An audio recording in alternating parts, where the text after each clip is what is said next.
सच्चिदानन्दरूपाय विश्वोत्पत्त्यादिहेतवे तापत्रयविनाशाय श्रीकृष्णाय वयं नुमः।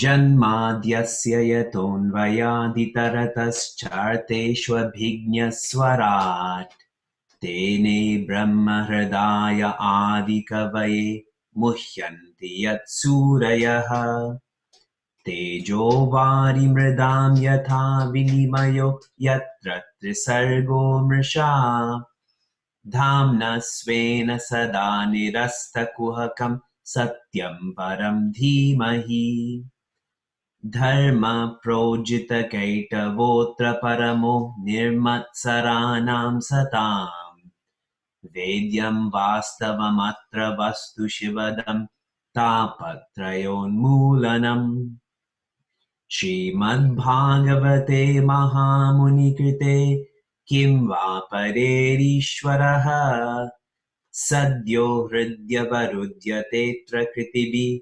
शुश्रूषुभिस्तत्क्षणात्. Hari Om and greetings from Oakville and joyous Ram Navami, joyous Rama Jayanti to all. What is the difference between a itihasa and Purana?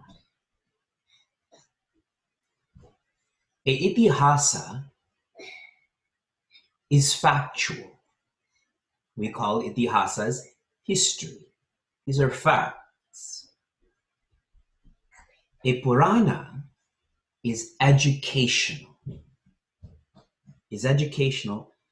All that is shared may not be factual in the sense of what was recorded in yesterday's hockey game or 50 years ago in the economy. Factual, educational. Yet the purpose of our itihasa and Purana is the same. How do we know anything? How do we know who we are? How do we know purpose? How? Our itihasas and Puranas are guiding us to know Chit, guiding us to know awareness. When we know awareness, we know all knowledges, because all knowledges depend on this awareness.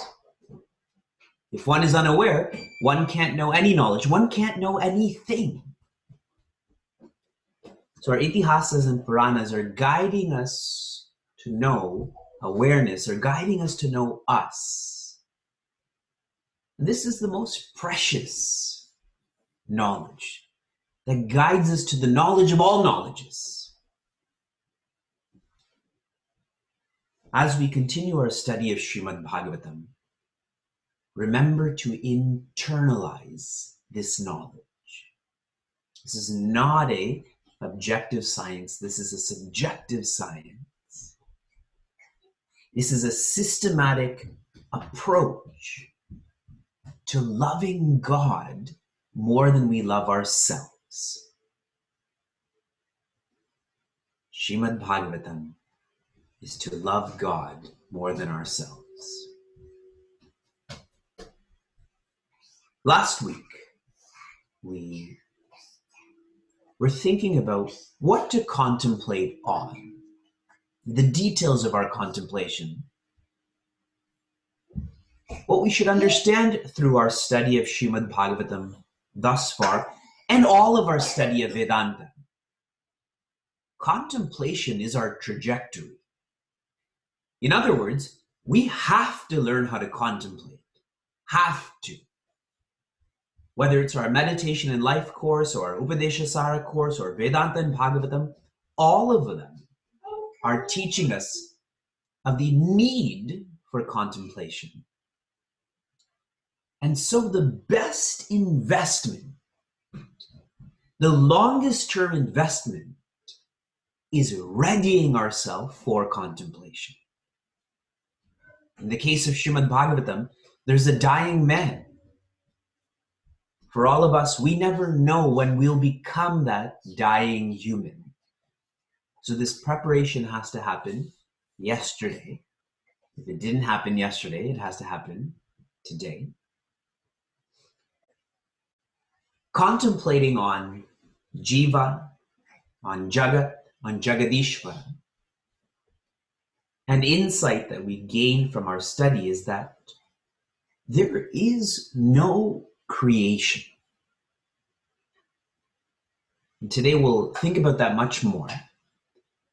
As long as there's creation, there's limits. As long as there's creation, there's limits. I'll give you a small example. Today, when I was walking down the stairs with Vyasa, let's treat this as if I'm Vyasa's creator, okay, in this example.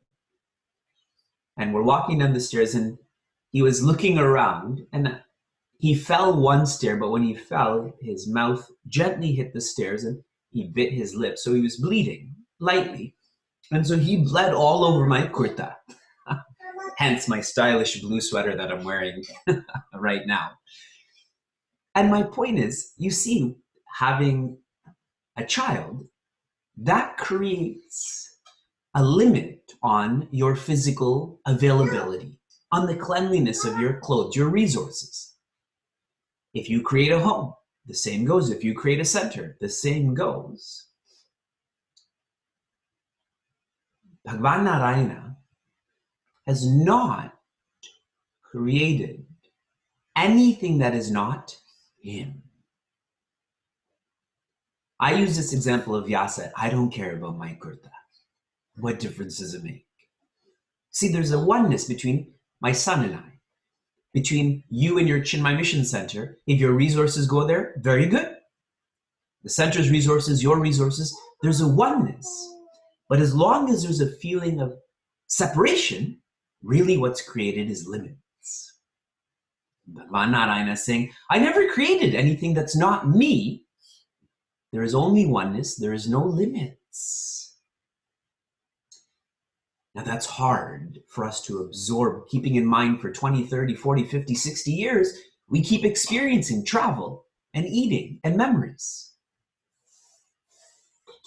If there's creation, Bhagavan Narayana has done this out of fulfillment and not for fulfillment.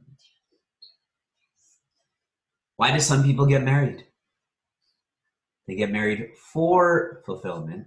How is that working out for them? But if you get married out of fulfillment, you're relatively happy and you relatively love yourself, then you want to share that. There's such a difference between for fulfillment and out of fulfillment. If we feel that there's any sense of separation, if there's creation, remember Bhagavan has done this out of fulfillment. And with these perspectives, that this is all Bhagavan, or all that I'm experiencing is Bhagavan's expression, I don't feel stressed then. I don't try to escape. I'm just more at ease, more loving. There's such a benefit in a worldly way to this study. I'm going to share with you now, I'm going to try to share with you the orientation of the dialogues that we're going through, okay? I told you in Srimad Bhagavatam there's endless dialogues, but I want us to try to keep track. So remember this, write this. Raja Parikshita has asked Rishi Shuka, how is creation? Why is creation? What is creation? Rishi Shuka says this question was asked before by Rishi Narada to Bhagwan Brahma. How, why, what? And Bhagwan Brahma shares with Rishi Narada that I asked this question before to Bhagwan Narayana. Same question, 3 dialogues, almost from present tense moving backwards. Raja Parikshita to Rishi Shuka, Rishi Narada to Bhagwan Brahma to Bhagwan Narayana. We're all in sync? Okay. You can do this. I know you can keep track of all of this. And when you keep track of the speakers and answers, it becomes more realistic. Like if I was a hologram right now, and I sort of look like a hologram right now, you wouldn't take what I'm saying so seriously. The fact that we've met each other physically, we take each other even more seriously. Okay, so now the answers. Bhagwan Narayana answers Bhagwan Brahma about how, why, what. Bhagwan Brahma answers Rishi Narada. Rishi Narada encourages a very receptive Rishi Vyasa about creation, which is Srimad Bhagavatam. Rishi Vyasa encourages Rishi Shuka. Rishi Shuka is answering Raja Parikshita.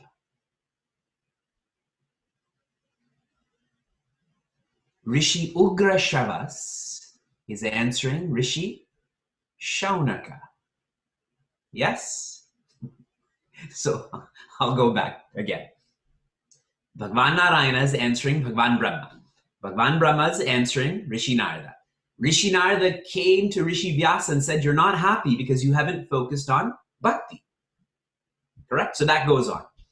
Then Rishi Vyasa enamors his own son, Rishi Shuka, with the glories of Bhagwan Krishna, Bhagwan. Rishi Shuka is answering Raja Parikshita. This is where Bhagavatam is going on, Naimesharanya. And, this is where they're on the banks of the Ganga, but how we've accessed all of this is where Rishi Ugrashara, whom we know as Sutta, is answering Rishi Shaunaka. And now, Rishi Shaunaka is really answering us. We're also part of this Guru Shishya Parampara, no? From Bhagwan Narayana all the way to this present moment. Chapter 1 of Srimad Bhagavatam is about Adhikari. We're part of this Guru Shishya Parampara. Bhagwan Brahma had told Rishi Narada, go and share what I've shared with you. Encourage people to love God more than themselves. That's what's happening right now. Now let's come back to Bhagwan Brahma speaking to Bhagwan Narayana. Bhagwan Brahma manifested from Bhagwan Narayana's navel. You see images of that. He's sitting in this lotus. When Bhagwan Brahma manifested, he didn't know who he was. And because he didn't know who he was, he didn't know what he's supposed to do. He was suffering from moha. We can all relate to that, no? Who are we? What are we supposed to do? Prince Arjuna has gone through the same. But unlike Bhagwan Brahma, what we do when we don't know who we are, when we don't know what to do, is we indulge. We escape through social media. We escape through shopping. We escape through talking. What did Bhagwan Brahma do? He introspected. He contemplated on whatever he could. I don't know what to do right now, so maybe I have to figure out who I am. And Bhagavan Brahma heard two letters twice. He heard ta pa, ta pa, tapa. He heard tapa, these syllables, twice coming from the waters that he was sitting on. He's looking around inside of himself, and from his environment, he hears tapa, tapa.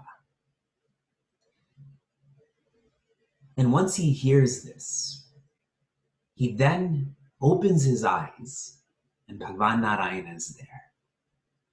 And Bhagavan Narayana holds Bhagavan Brahma's hand. And these details are all shared in Bhagavatam. When I had read that, and thus far in our study, I have a new appreciation for Bhagavan Brahma. We usually don't find mandars for Bhagavan Brahma. We think he's created, he's the weakest of the Trimurti. He's the ideal seeker. He's our role model. Never escapes, has felt Bhagavan Narayana in his heart. So Bhagavan Narayana is holding his hand, and he says, what do you want? And Bhagavan Brahma's question to Bhagavan Narayana is, you are formless. How did you become a form?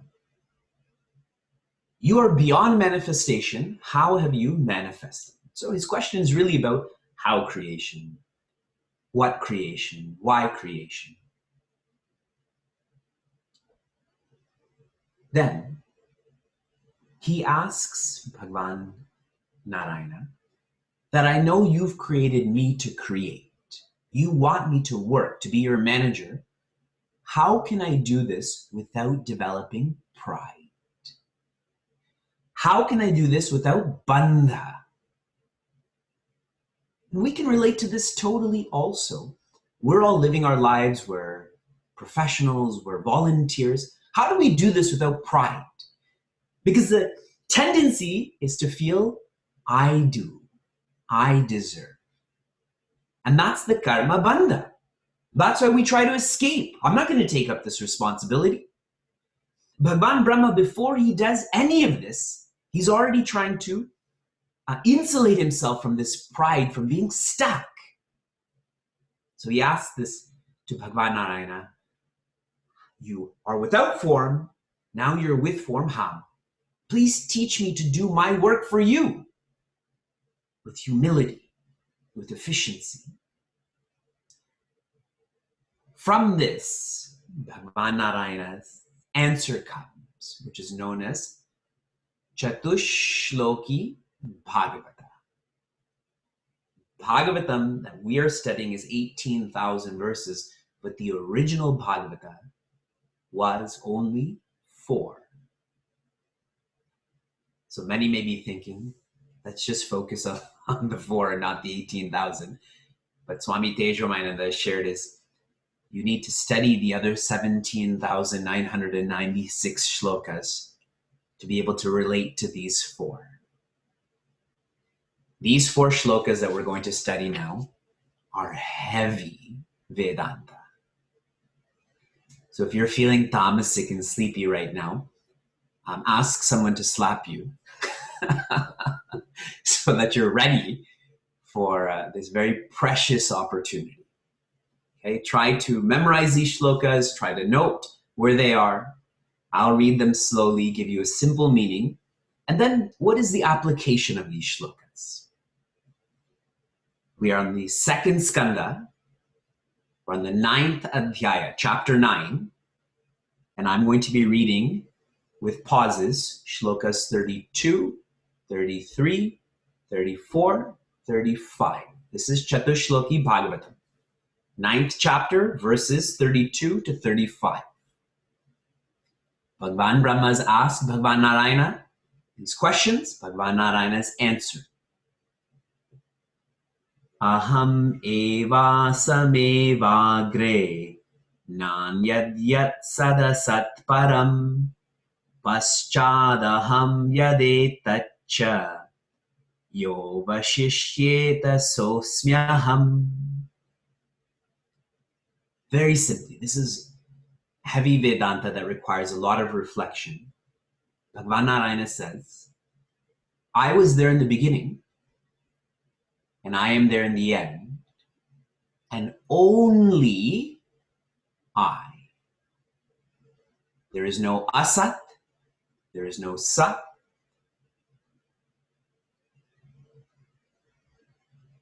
All that is me.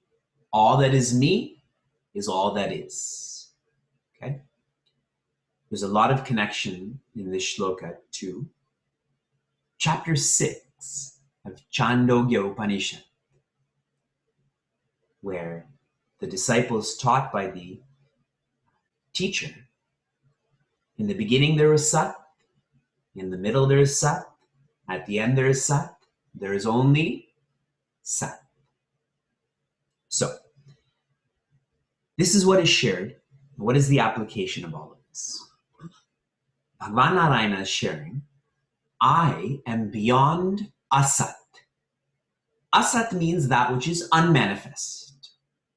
I am also beyond that which is sat, that which is manifest.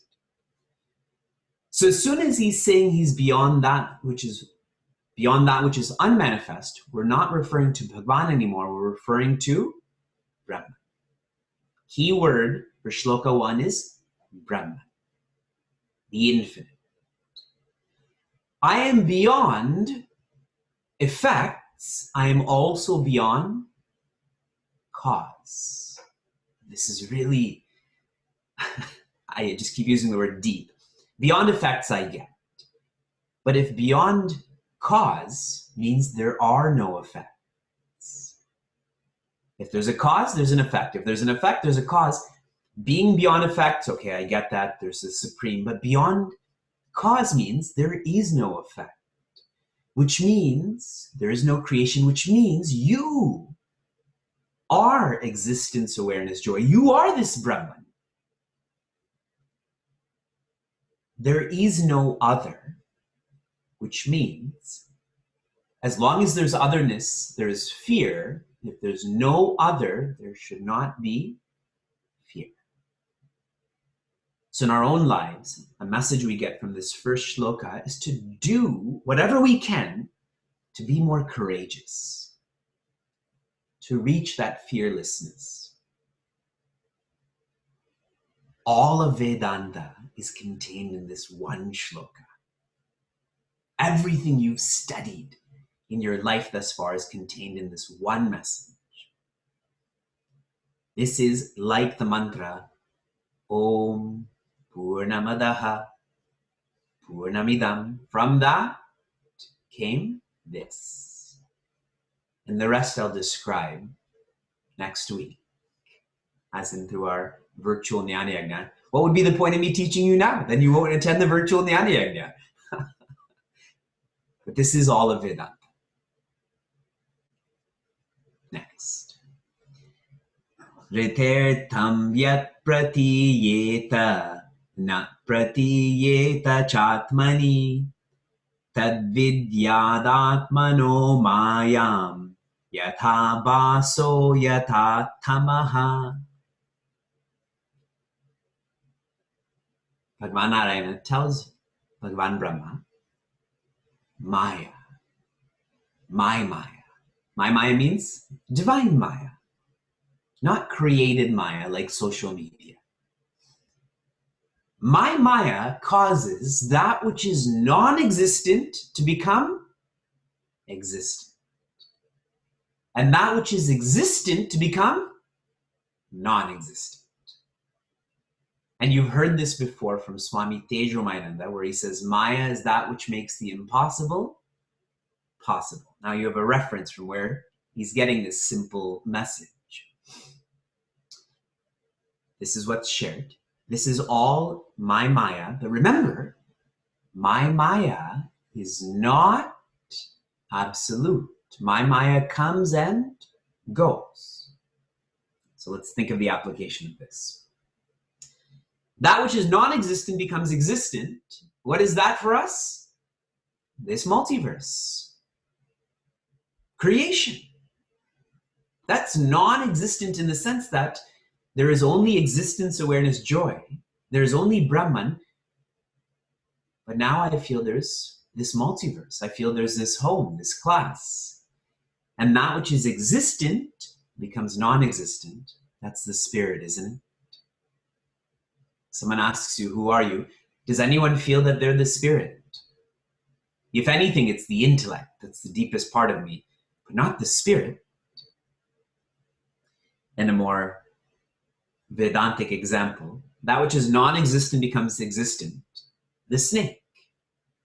And that which is existent becomes non-existent. The rope. It's all happening. I'd shared in our Upadeshasara class that when we sit down for contemplation, there's so much of remembering of past pleasures and so much of planning for future pleasures because we don't believe peace is possible. That which is existent has become non-existent. Bhagavan Narayana elaborates somewhat, saying that you cannot see Maya. You cannot see ignorance. You can't see the cause. You can only see the effects of Maya, of ignorance, the expressions. So you can't know the cause. You can only know the effects. So what should I be doing? Paying more attention to the effects. Sri Ramana said we should be chitsukam. We should be consciously happy. One way to be consciously happy is to be consciously unhappy. Which means when you're unhappy, be conscious about it. Why are you unhappy? Because there's a dependency on that which is changing. How do I know change? There has to be a part of me that's not changing. So being conscious of the unhappiness leads me to being conscious of the happiness. Focusing on the effects helps me to get to the cause. Now, the most important part of this message is this Maya is like bhasa. Bhasa means a reflection. This Maya is like tamaha, like darkness. Can a reflection hurt you? Can a reflection hurt you? If your reflection is in a mirror and I throw my water bottle at that mirror and that mirror shatters, are you hurt by that? If it's your home, it costs you some money and you have to clean it up, but it doesn't hurt you, correct? And darkness. Every time you turn the lights off in a room in your ashram, do you have to clean up that darkness? Get out the Windex and spray the walls and get wood cleaner. So if a reflection and darkness does not harm that which is physical, this Maya is the same way. We are not fundamentally affected, harmed by this reflection, by this darkness. What's so lovely about this is it helps us to focus on the present. Whatever happened, happened. How I'm ignorant, but let me focus on the present, on the presence. There's a lot of self-forgiveness that is contained in this line. You are not a sinner. You're not a son or daughter of sin. You are not the reflection. You're the original. You're not darkness. You're light. Third shloka. Yatha mahanti bhutani bhuteshu chavacheshvanu pravishtanya pravishtani tatateshu nateshvaham. Bhagavan says, the elements as if combine to become this multiverse, this creation. As if. These elements do not mix with each other. They do not become each other in the same way. He says, like me, I don't mix with creation. I don't become creation. This is all the literal meaning. Let's think of the implied meaning. Number one, all of the elements, space, air, fire, water, earth, are just different names for Bhagavan Narayana.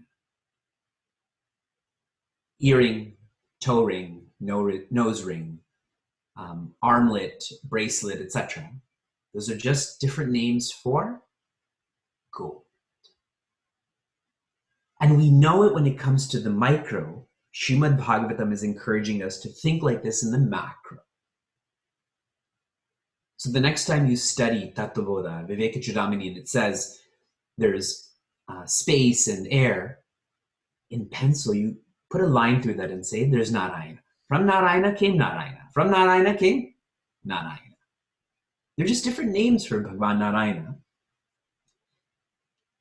And then we have to remember that these elements, as if combine to create other elements or combinations, but they don't combine. Those elements remain as they are. All of the combinations we see are as if. Okay? So if we take this back some more, when I look at this book, I think, oh, there's a mixture of earth and water, but really there's just earth, comma, water. They actually don't combine. There's only earth, water. If I keep going with this, there's actually not earth, comma, water. There's only Bhagavan Narayana. It's as if they combine. So Bhagavan concludes this by saying, like in Bhagavad Gita, all of these combinations, all of these elements are in me. Remember in Bhagavad Gita, after Bhagavan says they're all in me, he says none are in me. First he says all are in me. That's like a master's level message. But then he says none are in me because there is no one. Right? That's the first part of the Chatushloki Bhagavatam. I was there in the beginning, middle, end. There's none other than me. So how can there be all in me when there's none? So all of these combinations are in the elements. All of these elements are in Bhagavan Narayana. In Bhagavan Narayana means they are Bhagavan Narayana.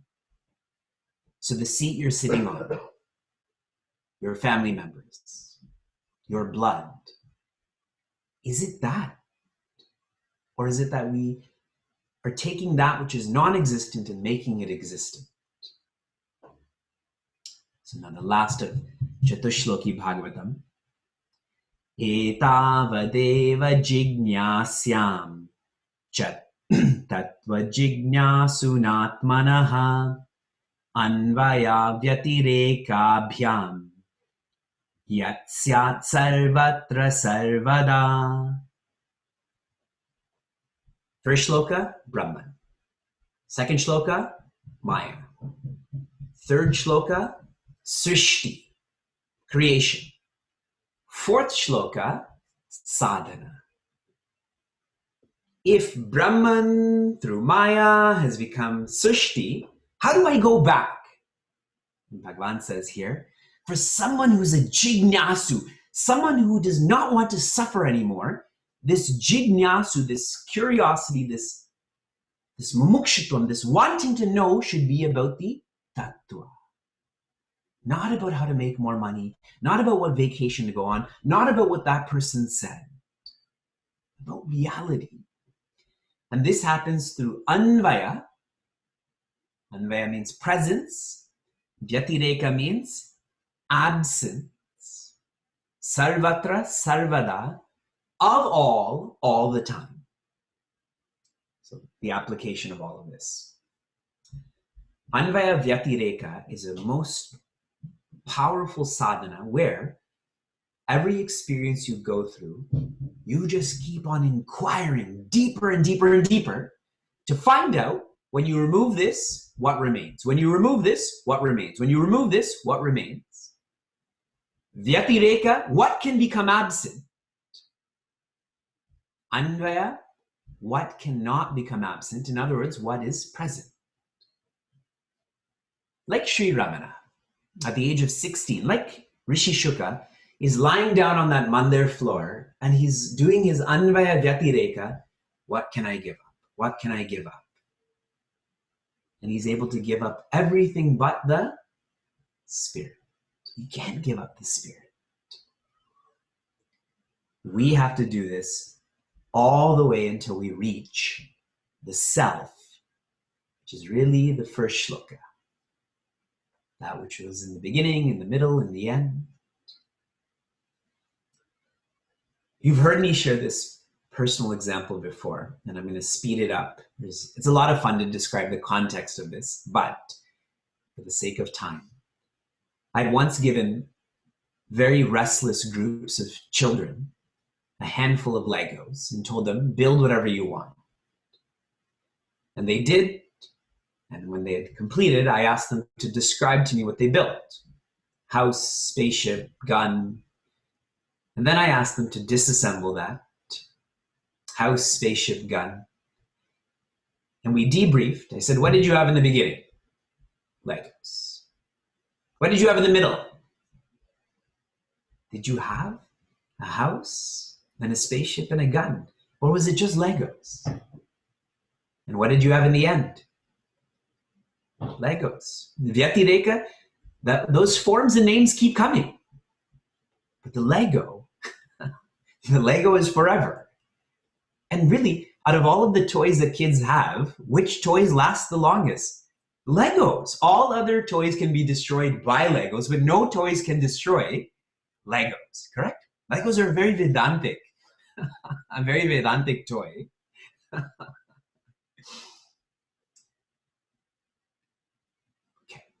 This is all of Chatushloki Bhagavatam. And as I mentioned, I've given you 20 minutes of Chatushloki Bhagavatam because there's still 15,000 verses to study. If there's one message to really internalize from all of this, is to treat all of our experiences as relative and not absolute. Don't treat someone's opinion so fatalistically. When you're feeling emotional, don't give so much reality to your thoughts. Relative. And the more in tune we are with the relative, the more we will feel there is a absolute. After this is all shared, then Bhagavan Brahma realizes that Bhagavan Narayana is the Sara. And if he holds on to the Sara, he will never succumb to samsara. He had asked, how do I not develop ego? How do I not grow in expectations? Bhagavan Narayana is the Sara. Then one is never lost, one is always found. Swami Tejomayananda had shared that when you hear the glories of God, you stop listening to Maya. Right now it's the opposite, correct? We are listening to Maya and hearing the stories of God, okay? That's what's happening. But when we hear the stories of God with a more open head and heart and hands, that hearing evolves to listening. I listen to Bhagavan and I only hear Maya. I hear Maya, this person said this, I have this mortgage payment, I hear it. I hear the hum of a computer monitor, I hear a tap, but I don't listen to that. Bhagavan Narayana says, with all of this understanding, na vimuhyanti, na vimuhyati, which is how Chatushloki Bhagavatam ends, that with my word, you hear this, you listen to this, na vimuhyati means there will never, ever, moha means confusion, the prefix vi means there will never, ever be confusion. Only clarity, conviction, and confidence. Oh.